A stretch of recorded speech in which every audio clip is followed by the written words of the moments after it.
Hello students, today we are going to see the poem. It's a 3.3 and the poem name is Truth. Truth यानी सच्चाई. We know that, you know that कि सच्चाई जो है वो हमेशा क्या होती है, कड़वी होती है. They teach me the truth. हमेशा जो है सच, जैसे हम कहते हैं कि सच हमेशा क्या होता है, कड़वा होता है. तो उसी प्रकार से it's a poem is a base on truth. Truth यानी सच्चाई. And also words are also it's very preaching and haunt and slant and pierce to everybody. शब्द भी जो है वो भी किसकी तरह होते हैं, कांटों की तरह होते हैं. शब्दों में भी एक अजीब सी धार होती है. जिस प्रकार से तलवार को धार होती है, उसी प्रकार से एक शब्दों में भी एक अजीब सी ऐसी धार होती है. जो धार जो है, जो शार्पनेस जो है, it's a very painful and it's very heartless. हमें जो है वो तकलीफ देता है. So students, the poem name is truth. Title of the poem name is truth and who is written by the poet is Barry Wade. What the poet name is Barry Wade. So let me see what the poets say in this poem about truth. First of all, we read a poem. Sticks and stones may break my bones. Sticks and stones may break my bones, but word can also hurt me. Sticks and stone, students, it's a very important and very effective, emotional and meaningful poem to everybody. Sticks and stones may break my bones, but word can also hurt me. Stone and stick break only skin. Listen now carefully, students. Stones and sticks break only skin, while words are ghosts that haunt me. What the meaning is haunt?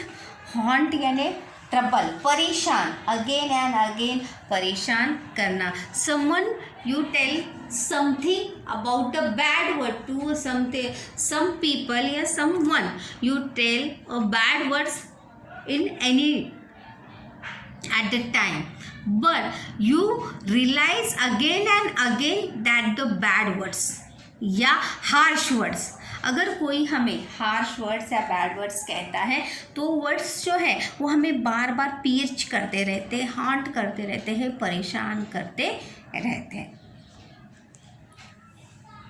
तो let me see a meaning. Sticks and stones may break by bones. Bones यानी हड्डियाँ. Sticks and stones. Sticks यानी लकड़ी. Stones यानी पत्थर.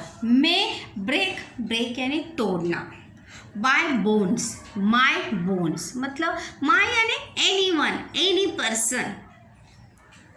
Stick and stone may break by bones. लकड़ी और पत्थर से क्या टूटते हैं, हड्डियाँ जो है वो टूटती है अगर हम किसी को मारते. But words can also hurt me. काठी, लकड़ी और पत्थर से तो हमें तकलीफ होती है, हमें डर होता है. बट यानी लेकिन, परंतु words can also hurt me. लेकिन शब्द भी हमें किसकी तरह चुभते हैं, लकड़ी की तरह, पत्थर की तरह, कांटों की तरह शब्द भी हमें क्या होते हैं, पिंच होते रहते हैं. They words also can hurt me. Who also can hurt me? Words also can hurts me. Question भी है यहाँ पे. देखिए, sticks and stone agree and disagree के क्वेश्चन है यहाँ पर स्टूडेंट्स. तो देखिए, angry and harsh word injure and hurt like sores. Yes, it's agree. sticks and stone may break my bones, but word can also hurt me. Stones and stick break only skin. देखिए, it's a very important things now. Stones and stick break only skin. Skin यानी हमारी त्वचा. Stones यानी पत्थर, sticks यानी लकड़ी, break यानी टूटना, only यानी सिर्फ, skin यानी त्वचा. While words are ghosts that hunt me. Ghost का यहाँ पर मतलब है परेशान करना या पीछा करना. गोस्ट का मतलब होता है भूत, लेकिन अभी यहाँ पे भूत है क्या? शब्द जो है हमारे हार्श वर्ड जो है वो हमारा पीछा जो है वो कभी भी छोड़ते नहीं. They realise and they remind again and again. Harsh word, जैसे मैंने शुरुआत में कहा कि अगर हमें कोई बुरा कहता है, कुछ गलत हमें कहता है, गाली देता है, बुरा कहता है, तो वो बातें जो है वो हमें बार बार रियलाइज होती है, रिमाइंड होती है. They can not remove in on your mind. हम अपने दिमाग से उन बातों को जो है निकाल पाते नहीं. तो लेट बी सी, क्वेश्चन भी है यहाँ पर, देखिए.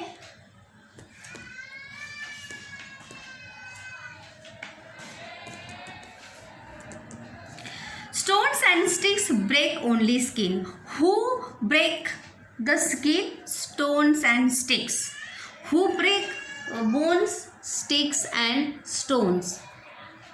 Only break my bones and skin. But while words are ghosts that haunt me. जिस प्रकार से हम कहते भूत तो कभी होते नहीं है, बट शब्द जो है वो हमारा कभी भी पीछा जो है वो छोड़ते नहीं, हमेशा जो है हमें परेशान करते रहते. वाइल मतलब जब तक. Words are ghost that haunt me. Haunt यानी हमेशा, अगेन एंड अगेन, हमेशा वो हमें क्या करते रहते, पिंच करते रहते, बार बार वो वर्ड्स जो है वो हमें याद आते रहते हैं. In a second stanza, slant and curve. Slant and curve. देखिए, slants means lean और slope to one side. slant का मीनिंग है यहाँ पे तिरछा. जैसे छुरी वगैरह को देखिए, छुरी को, तलवार को ऐसे नीचे की तरफ, वो जो है छुरी या तलवार जो नीचे की तरफ जो है वो क्या होती है, नुकीली होती है. वन साइड जो इसको एकदम शार्पनेस रहता है छुरी को. तो उसको कहते हैं slant and curve. Slant and curve. Slant and curve, the fall word suits to pierce and stick inside me. Pierce यानी स्टैब और पंचर. pierce का मतलब है यहाँ पर घुसना या भेदना. inside me, जैसे तलवार जो है हमारे शरीर के अंदर घुसती है. जैसे अगर कोई हमें तलवार से या छुरी से वार करता है, या कभी इन केस अनफॉर्चुनेटली अगर हमें छुरी लग जाती है तो वो हमारे शरीर के अंदर क्या हो जाता है, उसका घाव हो जाता है. स्टैब और पंक्चर यानी यहाँ पे गाड़ी का पंक्चर नहीं है, हमें क्या होता है, घाव हो जाता है वहाँ पे. To pierce and stick inside me, पूरे अंदर तक जो है हमें क्या होता है, घाव होता है. Slant and curve the fall word source to pierce and stick inside me. जिस प्रकार से तलवार से या छुरी से जो घाव होता है हमारे स्किन के अंदर तक जाता है, like that now words also can the pierce and stick inside our body. तो वर्ड्स से भी, शब्दों से, शब्द भी किसी नुकीले तलवार की धार की तरह ही होते, जो हमें क्या होते हैं, पिंच करते रहते हैं. दे हमेशा हमें क्या करते रहते हैं, परेशान करते रहते हैं. We can not forget this now.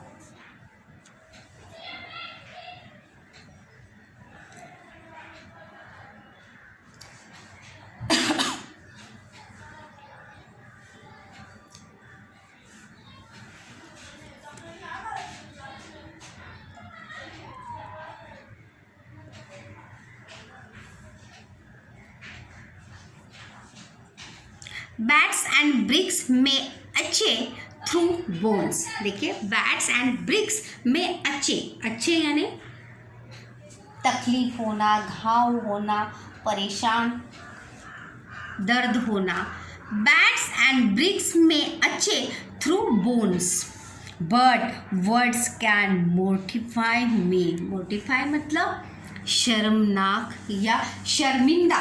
देखिए बैट्स एंड ब्रिक्स में अच्छे थ्रू बोन्स यानी मतलब अब लकड़ी से, पत्थर से, छुरी से, तलवार से जो घाव होता है वो हमारे शरीर पर होता है। बट वर्ड्स कैन मोर्टिफाई मी, लेकिन मोर्टिफाई यानी अशेम, टू फील अशेम, शर्मिंदा करना। मोर्टिफाई का अर्थ है शर्मिंदा करना या शर्मिंदगी महसूस करना, अपमानित होना, शर्मिंदा होना, एम्बैरेसिंग फील करना।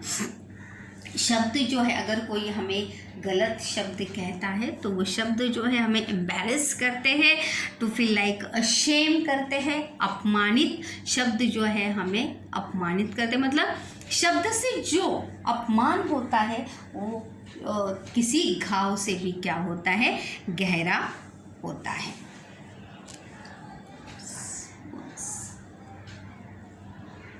Let me see ahead, students. It's a 3 stanza and that's the poem now. And first of all, it's true or false. Why are okay questions हम let me see बाद में यहाँ पर क्वेश्चन देखते हैं। यहाँ पर हम थर्ड stanza देखते हैं। Pain from words has left its scar. Pain from words, देखिए so importance and meaningful and touch your heart this poem now. आपके मन को छू लेने वाली ऐसे ये कविता है जो हम हमेशा इसके बारे में जो है वो सोचते रहते। जैसे मैंने शुरुआत में ही कहा, I tell you first of all now this, हमेशा सच जो है हमेशा क्या होता है, कड़वा होता है। Pain words from has left its scar, scar मतलब pain words has left its scare on mind and heart that's tender.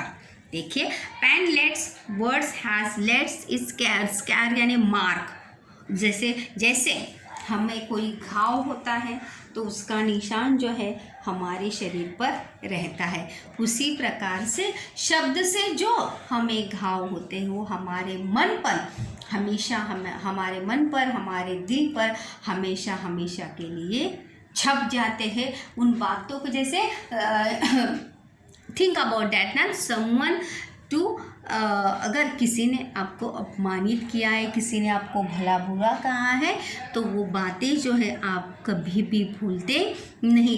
Again and again you realise that, you remind that कि इस आदमी ने, this person now to insulting me, this person to say some bad words to me. Again and again you realize that, again and again you memorize. बार बार जो है वो हमें क्या होता है, याद आता है।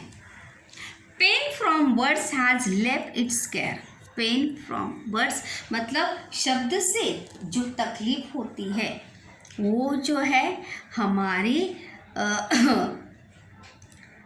घाव जो है हमारा निशान छोड़ जाते हैं, शरीर पर निशान छोड़ जाते हैं। बट शब्द से जो घाव होते हैं वो कहाँ पर होते हैं, ऑन माइंड एंड हार्ट, हमारे दिल और दिमाग पर उसका असर होता है। That now you never forget it.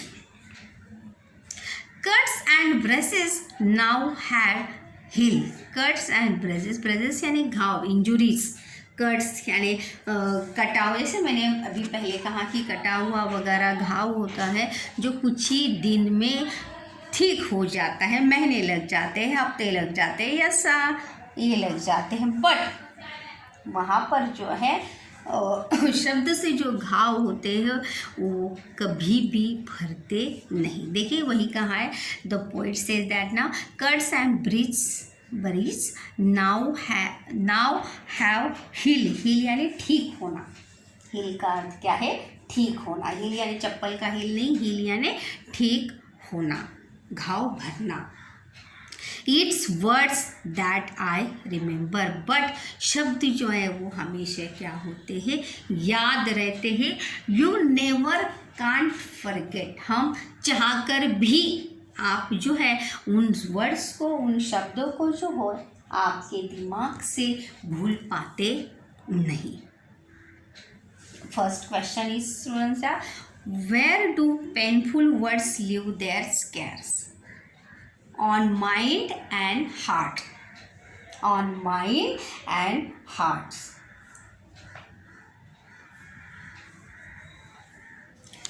Question students, let me see the question is one by one.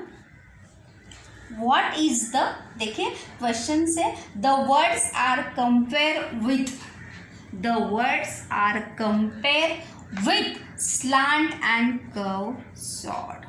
देखिए यहाँ पर सेकंड स्टैंजा में अगर आप देखेंगे तो क्वेश्चन क्या था? Complete the following sentence, the words are compare with, शब्दों की तुलना जो है वो किसके साथ की गई है? The words are compare with slant and curve, slant and curve, इसके साथ जो है वो शब्दों की तुलना की है। The words are compare to ghost and haunt, and also the words are compare to ghost and haunt. Then second question is students, now I tell you now, why are harsh words called ghost? जैसे अभी मैंने कहा why,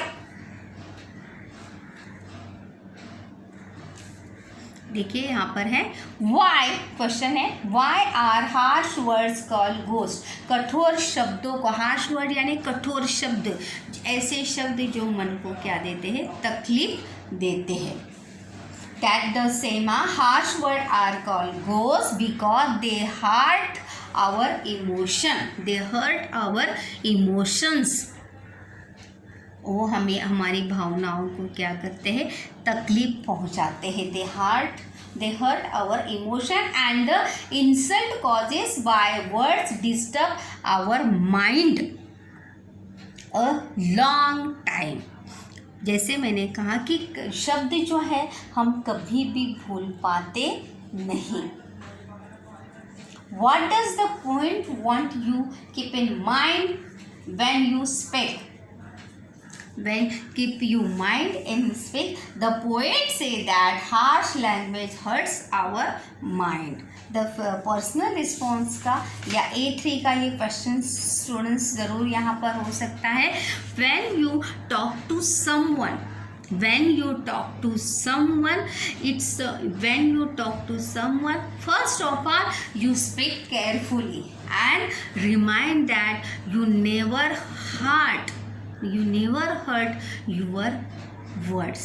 हमें हमेशा ये ध्यान रखना चाहिए when you speak someone, you अगर वो आपका पहचान का है, पहचान का नहीं है, तब भी आपको उसके साथ बात करते हुए आपको इस बात का ध्यान हमेशा रखना है कि हमें कभी भी बोलते समय when you speak to always, हमें ये ध्यान रखना चाहिए कि you speak carefully to someone anytime and rely and remind that remember that you can never hurt to anybody to speak harsh word. हमें किसी के भी साथ harsh words में बात नहीं करनी चाहिए because someone you realize that the person you compare at the person now कि अगर हम उस व्यक्ति के जगह पर होते तो अगर हमारे साथ कोई ऐसी बात करता तो हमें कैसे महसूस होता। यहाँ पर देखिए I only grammar sections now. Break का यहाँ पर पास्ट टेंस ब्रेक का अपोजिट वर्ड क्या आएगा? मेक आएगा। ब्रेक का अपोजिट मेक आएगा। यहाँ पे स्टिक्स स्टोन्स ये प्लूरल्स है यहाँ पर, वर्ड्स ऑल्सो प्लूरल्स यहाँ पे, फॉल यानी गिरना, इनसाइड यानी अंदर यहाँ पर, मोर्टिफाई यानी embarrassing, to shame ashamed, less अपमानित होना या शर्मिंदा होना। Harsh language and words pacify our heart, false. Harsh language pacify our hearts, it's a false, and it's a what the moral of this poem, yeah or what the poet tell you from the poem. poet जो है क्या कहना चाहता है कि when you speak to someone carefully, जब भी हम किसी के साथ बात करें तो बहुत ही केयरफुली जो है हमें उसके साथ बात करनी चाहिए। एंड ऑलवेज रिमाइंड दैट या you never embarrassing, never mortify to someone, because harsh word can never forget it, because they effect our mind and heart. So everybody to remember that no one can to speak harsh word any condition. It's a truth. इसीलिए what the poem name is a truth, because it's ये सच्चाई है कि sticks and bones break my bones. Bye bones यानी जैसे किसी भी हथियार से जो घाव होता है वो कहाँ पर होता है, हमारे शरीर पर, हमारे त्वचा पर होता है, बट जो शब्द होते, but word can also hurt me, शब्द भी हमें परेशान हर्ट करते हैं, and they disturb our mind and heart. So everybody to attention now कि हमें कभी भी केयरफुली जो है सबके साथ बात करनी चाहिए. You always remind, hope so students आप भी when you talk to someone to speak carefully and don't speak in harsh word.